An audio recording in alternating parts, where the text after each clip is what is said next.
Et bonjour à tous, c'est le micro du football. Alors aujourd'hui c'est le lendemain du match France-Portugal, donc c'est l'heure pour faire un petit débrief. Donc les Français se sont fait dominer il y a 90% de la première mi-temps. Donc les Français se sont montrés très solides défensivement en première et en deuxième période. C'est pour ça qu'ils n'ont pas encaissé de but, tout comme le Portugal. Les Français ont été largement moins tranchants que les Portugais, que ce soit en première ou deuxième période. En deuxième période, ils ont un peu plus dominé les Français, mais voilà quoi.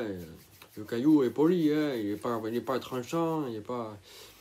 Griezmann, on l'a presque pas vu. Quand on l'a vu, il appuyait soit trop fort sa passe, soit pas assez. Donc du coup, du milieu de terrain à l'attaque, c'était compliqué à trouver la solution.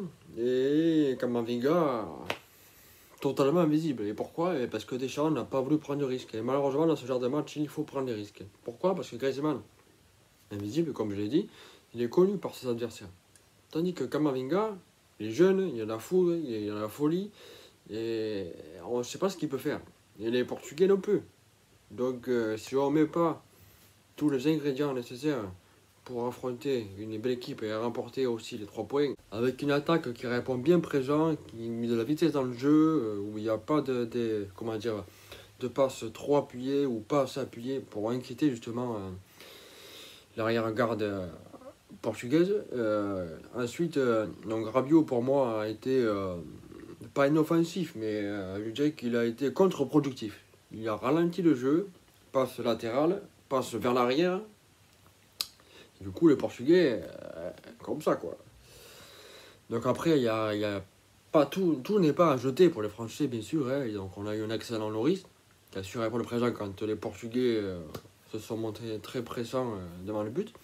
Hernandez qui a été vraiment très solide défensivement, et ça c'est vraiment une bonne performance à son honneur. Après on a vu Pogba essayer de forcer le verrou quand il percutait pour essayer de trouver la faille dans le mur portugais, sans mauvais jeu de mots. Il n'a pas réussi parce qu'il manquait encore de la confiance. J'ai vu que les Français doutaient en attaque.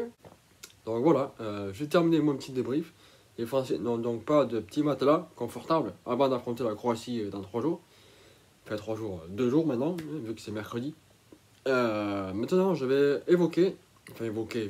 annoncer le nom du gagnant du concours que j'avais effectué il y a 10 jours, 15 jours, pour gagner le maillot de Chambly en Ligue 2.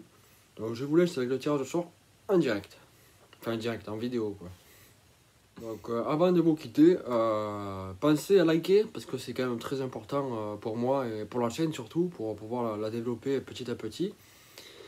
Et on se retrouve du coup jeudi matin, jeudi matin pour moi, mais jeudi 17h pour vous, pour le petit débrief entre la Croatie et la France. En espérant cette fois-ci les 3 points pour les Bleus et que Deschamps fasse des meilleurs choix pour avoir 3 points en plus dans la besace. A bientôt, ciao. Alors voilà, j'ai effectué le tirage au sort. Alors je vais vous montrer le résultat dans la vidéo. Désolé pour les petits mouvements, hein, c'est pas facile. Alors là je montre que j'ai mis tous les candidats avec les bonnes réponses. Bon, il n'y a eu que des bonnes réponses. Et voici le regagnant, le footeux du samedi.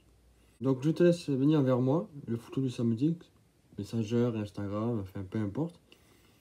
Et tu me donneras ton adresse ou mon adresse pour envoyer le fameux maillot. Et encore bravo à toi.